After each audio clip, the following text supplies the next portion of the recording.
Jake Vance believed in order. Not the soul-crushing, beige-siding and no-law-gnomes order preached by the Creekside Vista Homeowners Association, but a personal, peaceful order.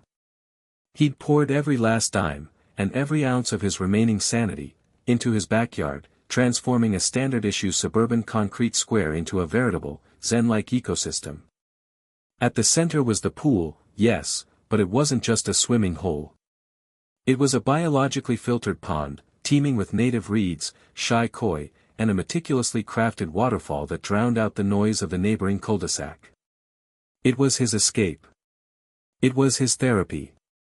And according to the HOA, it was a class of public nuisance. The conflict had a face, and that face belonged to Martha Crenshaw. Head of the Creekside Vista Architectural Review Board, Martha was a creature of starched linens, perfectly coiffed gray hair, and a belief system rooted in the unwavering sanctity of the bylaw manual. Her personal philosophy was simple: if it brought joy, it was probably non-compliant. The first volley was the tidal wave violation. Martha had arrived unannounced, clicking her polished heels on Jake's freshly laid slate patio, a clipboard clutched like a holy relic. "Mr. Vance," she'd begun, her voice a dry, echoing drone, "your water feature, and I use that term loosely, is generating an unacceptable amount of ambient humidity." "It's a waterfall, Martha," Jake had replied, leaning against the warm stone, sipping a mango smoothie. "It's supposed to mist." "The mist," she'd countered, adjusting her tortoise-shell glasses, "is creating a microscopic, yet measurable, level of moisture saturation on my new cedar fence, 3 properties over. It's accelerating the degradation process, thereby diminishing the uniform aesthetic integrity of the community. Consider this a formal, written warning." That was 6 months ago. Since then, the warnings had escalated. The irregular flora, citation, he'd planted native wildflowers instead of approved petunias. The auditory disturbance, fine, $500 for the sound of his waterfall, even though Martha herself lived in a 2-story castle on the opposite side of the development. The $2,000 special assessment for the unsanctioned use of artisanal river rock, which, in her words, made the neighborhood look like a low-budget nature preserve. Jake wasn't rich. He was a freelance graphic designer who worked from home. The fines were bleeding him dry. He knew the goal wasn't compliance, it was capitulation. Martha wanted him to sell and move out. The escalation peaked this Thursday. Jake had been relaxing after a brutally long day, the sun setting, casting deep amber shadows over his pond. He heard the gate squeak. Martha, uninvited as always, stood there, not with a clipboard, but with an official-looking, embossed document. "Mr. Vance," she announced, her voice pitched with triumph, "the board has concluded that your backyard, specifically the large, open, and frankly unregulated body of water, coupled with the jungle of unapproved, overgrowth," she gestured dismissively at a blooming stand of milkweed, "is creating an environment that encourages unauthorized public congregation." Jake sat up. "Public congregation? Martha, I haven't had a guest in 2 weeks. Not by humans, Mr. Vance," she corrected, lowering her voice to a theatrical hush. "But by wildlife. I observed, through my kitchen window this afternoon, a flock of ducks utilizing your water feature as a public bathing facility. They were defecating. That is, in effect, a public zoo. The pool is now a Class C contaminant. You have 72 hours to drain and fill, or the HOA will contract the work, and the lien will be placed on your home." The injustice hit Jake with the force of a physical blow. Drain his sanctuary? Fill in his hard-won peace? He looked at the calm, green water, then at Martha's face, a study in cold, absolute power. "You can't do that," Jake said, his voice quiet, his hands starting to shake, not from fear, but from a righteous, slow-burning rage. Martha smirked, a sliver of ice. Bylaw 3.d, subsection 12. Control of contaminating and non-compliant public-facing water structures. I suggest you read it. And Mr. Vance? I've already called the city. You're out of time. She pivoted on her heel, leaving Jake standing alone, the sunset now the color of fire and retribution. He stood there for a long time, the paper crumpling in his fist. Drain and fill. The thought was unbearable. But as the darkness deepened and the peaceful sound of the waterfall washed over him, a different thought began to form, a crazy, desperate, beautifully non-compliant idea. If his pool was going to be a zoo, then by God, it was going to be a zoo worth shutting down. He just needed to find the right, unconventional guests. He walked inside, pulling out his laptop, and searched 3 words he never thought he'd type: miniature goat adoption. The HOA had declared war on nature. Jake decided to respond with a non-refundable, grass-eating, fence-jumping declaration of war on the HOA's sanity. The following morning, Jake was a man possessed. Sleep was a luxury he couldn't afford, he only had 72 hours. He ignored Martha's accusatory texts and the HOA's thinly veiled threats, focusing only on the logistics of his insane plan. He wasn't just going to adopt a goat, he needed a team. He drove 3 hours north to a small, sprawling farm owned by a perpetually amused woman named Brenda, whose farm sign read, "We sell the best wheat in the county, to goats." Brenda bred pygmy and Nigerian dwarf goats, the perfect size for a covert, suburban animal rights protest. "You want to rent a pair of my babies," Brenda repeated, leaning against the fence, chewing on a piece of straw, her eyes crinkling with suspicion. "To live in your Zen garden." Jake, sweaty and frantic, pulled up Martha's drain and fill order. "She called my pool a Class C contaminant because some ducks landed in it. She wants to fine me into homelessness. I need to make her point. I need her to look at my pool and say, yes, that is unequivocally a public zoo, so I can file a countersuit for unjust and extreme animal nuisance abatement on the grounds that the bylaw is overly broad and malicious. I need a couple of charismatic chaos agents." Brenda laughed, a rich, hearty sound that sounded like a tractor engine starting up. "You're fighting a Karen with actual kids. I like it. Names Jasper and Penelope. They are escape artists, professional grazers, and can scream loud enough to shatter glass. Are you sure, son? These ain't houseplants." "I'm positive. The bylaw says, no public-facing contaminant. It doesn't say, no private animal husbandry. If she comes onto my property, it's trespassing. If she tries to take the animals, it's theft." Jake's adrenaline was running high, his mind calculating legal angles and goat temperaments. He was no longer a mild-mannered graphic designer, he was a highly motivated, temporary livestock owner. The drive back was a chorus of bleating. Jasper, a sturdy pygmy with mischievous horns, kept head-butting the passenger side window. Penelope, a sleek black and white Nigerian dwarf, repeatedly tried to eat the leather steering wheel. They smelled like earth and freedom, and Jake felt a giddy, almost revolutionary spirit rise up. The covert operation began immediately upon arrival. Jake had spent the hours before the trip building a temporary, reinforced, 6-foot-tall wooden enclosure around the back perimeter, disguised by newly acquired bamboo screening. The goats were released into their new, lush, non-compliant habitat. They loved it. Jasper immediately scaled the waterfall feature, treating the slippery rocks like a personal mountain, bleeding triumphantly from the summit. Penelope discovered the HOA-approved roses Jake had reluctantly planted near the back gate and began systematically devouring every bloom, stems included. Jake sank onto his patio chair, watching the chaos with a tired smile. They were magnificent. They were a violation of every single unspoken and written rule. He had 48 hours left. The first sign of the inevitable clash came at 10 p.m. A blinding, stadium-strength light sliced through the darkness, aimed directly at Jake's yard.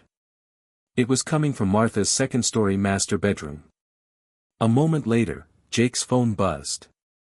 It was a text from an unfamiliar number, clearly Martha. "I hear screaming. And the odor is unacceptable. Bylaw 12.f, unsanitary conditions. You have 24 hours to remove the stench-causing agents or I call the health department." Jake stood up, walked to the fence line, and shouted into the darkness toward the blinding light. "Martha, it's not a stench. It's the natural musk of my new, private, emotionally supportive livestock. They are registered therapeutic animals.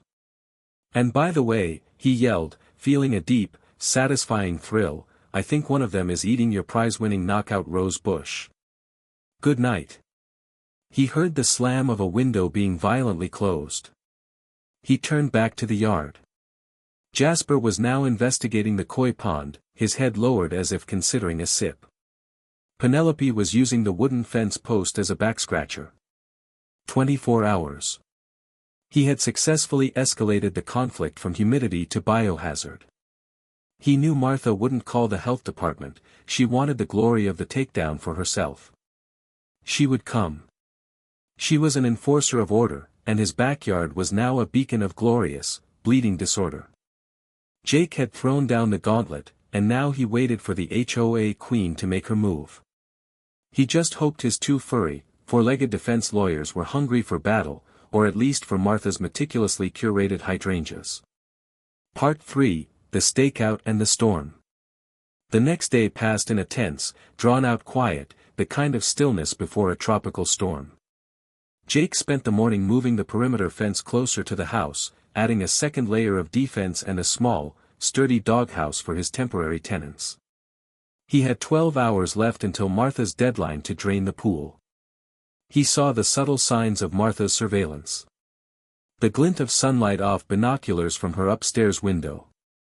The sudden, unnecessary appearances of her meek, henpecked husband, Gary, who would walk his tiny terrier, Mr. Waffles, agonizingly slowly past Jake's house, head darting, pretending to admire the sidewalk.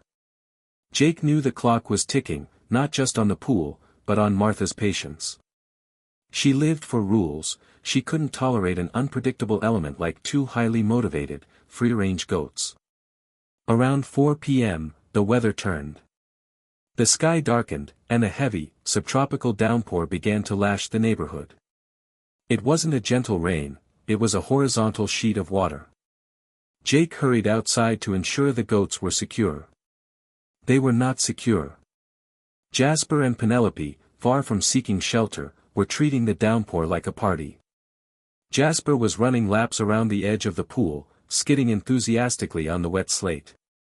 Penelope had discovered Jake's small stack of compost material near the shed and was attempting to dismantle the entire pile. They were wet, happy, and rapidly turning the corner of the yard into a quagmire. Then, Jake saw her.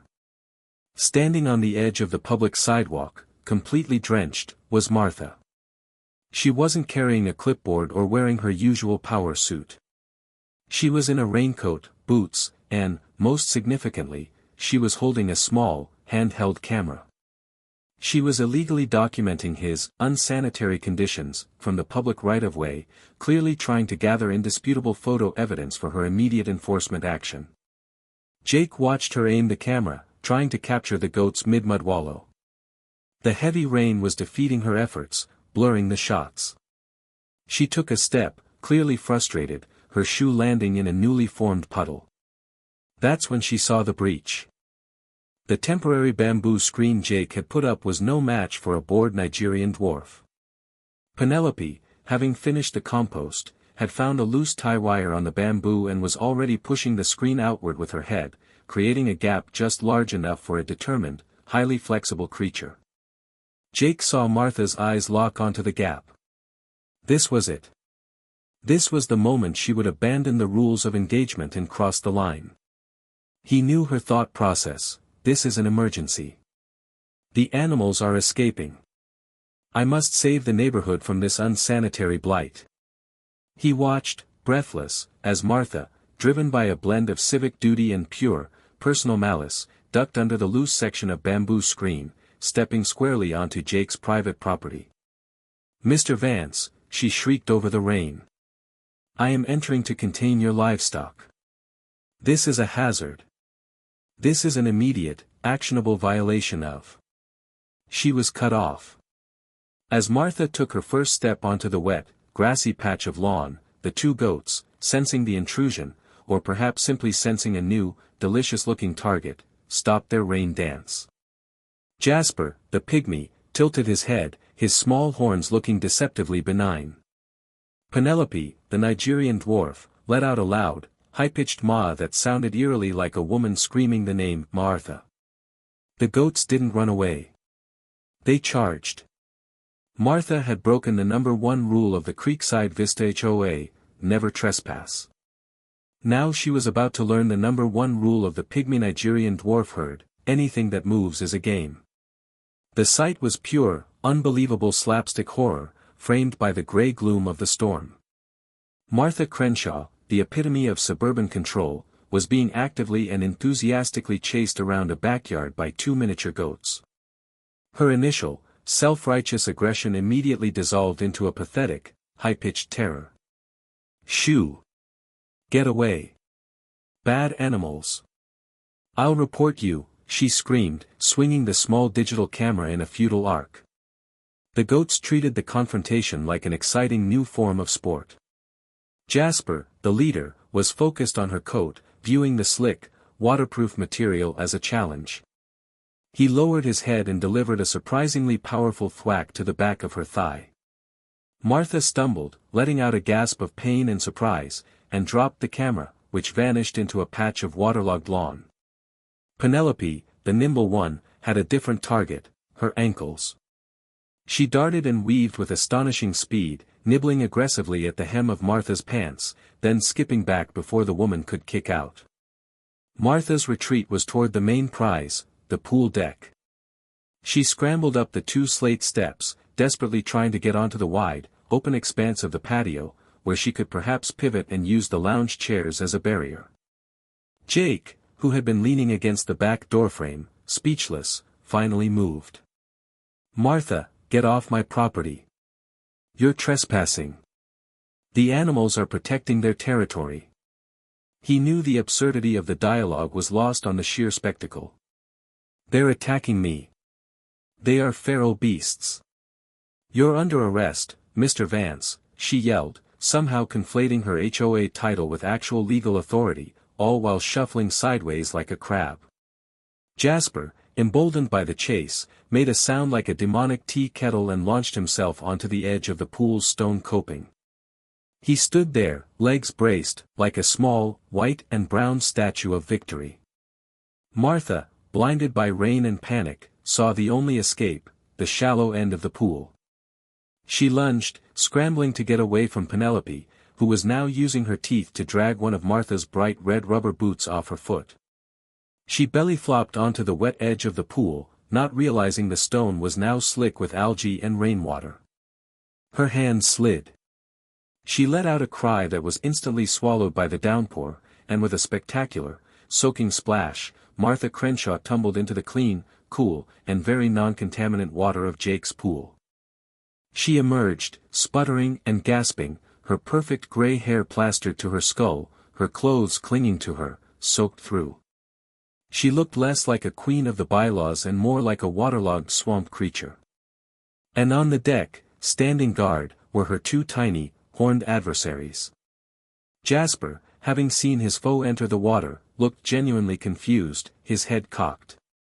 Penelope, holding the stolen rubber boot in her mouth, stared at the sinking woman with an air of profound, goat-like judgment. Jake stepped forward, pulling out his phone. Martha, he said, his voice deadly serious, no trace of humor remaining. You trespassed on my property, injured yourself, and distressed my registered therapeutic livestock. I believe you've just committed an actionable tort. I'm calling the police. I have everything on video, by the way. Martha's face, already pale from the shock, turned a sickly shade of green. The threat of public exposure, the police report, the incident filed, the sheer, utter humiliation of being rescued from a pool by the local police, all while 2 miniature goats watched, was more terrifying than the fall itself. No, she croaked, shivering. No police. I fell. It was an accident. Jake knelt down by the pool edge, looking her straight in the eye. He held up his phone, showing her the recording screen. Then get out of my pool, Martha. And we're going to talk about that drainage order. Right now. Martha had spent years controlling her world with fear and paper. Now, she was floating in Jake's public zoo, entirely at the mercy of 2 goats and 1 man whose sanity she had pushed too far. The price of her trespassing was about to be levied. The subsequent negotiation was conducted with Martha shivering on a patio chair, wrapped in one of Jake's scratchy bath towels, the 2 goats occasionally investigating her damp socks. The rain had slowed to a drizzle. The bylaw, Jake stated calmly, standing over her, holding the crumpled drain and fill order, is malicious. You used it to enforce a personal vendetta. I have video proof of you illegally entering private property and physically threatening my animals. Martha's bravado was gone, replaced by a deep, shaking cold and the realization that her political career within the HOA was now hanging by a thin thread of waterlogged linen. If this incident went public, the shame would be unbearable. She could see the headline, HOA President Hospitalized After Attack by Therapeutic Goats. What do you want? She whispered, her voice hoarse. Jake put the drain order on the wet slate table. First, you will retract this order and issue a formal, written apology to me, citing misinterpretation of bylaw 3.d, subsection 12. You will sign it, and you will distribute it to the board. I can't. You will, Jake interrupted, his voice steel. Or I release the full video of your fall, your subsequent panic, and the attempted goat napping to the Creekside Vista Community Forum and the local news. You lose the presidency, and you become the neighborhood joke. Your call. Martha looked at the goats. Jasper was now gently nibbling on the edge of the bath towel. She winced. Fine. Second, Jake continued, you will ensure all pending and current fines against my property, including the auditory disturbance and irregular flora citations, are permanently dismissed, and the money I've already paid is refunded. That's thousands of dollars. A small price, Jake countered, for keeping your dignity and your position. Consider it a therapeutic livestock maintenance fund. Martha clenched her jaw, defeated. Done. Third, and finally, Jake leaned in, a dangerous, but deeply satisfied smile on his face. You will officially propose, at the next board meeting, an amendment to the HOA bylaws regarding private domestic and therapeutic animal exemptions, ensuring my goats, who are staying, by the way, I bought them, and any future animal residents are permanently protected under the necessary companion and livestock clause. He looked Martha straight in her still wide eyes. You will champion the goat resolution, Martha. You will be their loudest advocate. Martha stared at the water, then at her ruined clothes, then at the 2 goats that had fundamentally broken her reality. She was trapped in the most ironic of karmic jokes. She had to fight for the creatures that had humiliated her, or risk the ultimate public disgrace. I'll draft the proposal, she conceded, the words tasting like chlorine and defeat. Jake nodded, pulling out his phone. Excellent. Now, stand up slowly. I'm going to call Gary to come get you. An hour later, Jake watched from his window as a soaked, silent Martha was ushered away by a bewildered Gary, who kept casting suspicious glances at the 2 goats now contentedly chewing on an ornamental shrub. Jake walked back to the pool, the rain having finally stopped. He looked at the crystal-clear water, his beautiful sanctuary, now temporarily guarded by 2 absurdly effective security experts. He realized the bylaw battle wasn't about the water, it was about power. And he had just won. He knelt down and scratched Jasper behind his small, sturdy horns. Good work, boys, he murmured. Looks like you've earned a permanent residency. He still had to deal with the inevitable, lingering resentment from Martha, the lingering smell of wet goat, and the fact that his backyard was now officially recognized as a small, private farm. But he no longer felt fear. He felt peace, a peace born of absurdity, and the knowledge that sometimes, the only way to beat a bureaucratic bully is to introduce a little bit of beautiful, unpredictable chaos.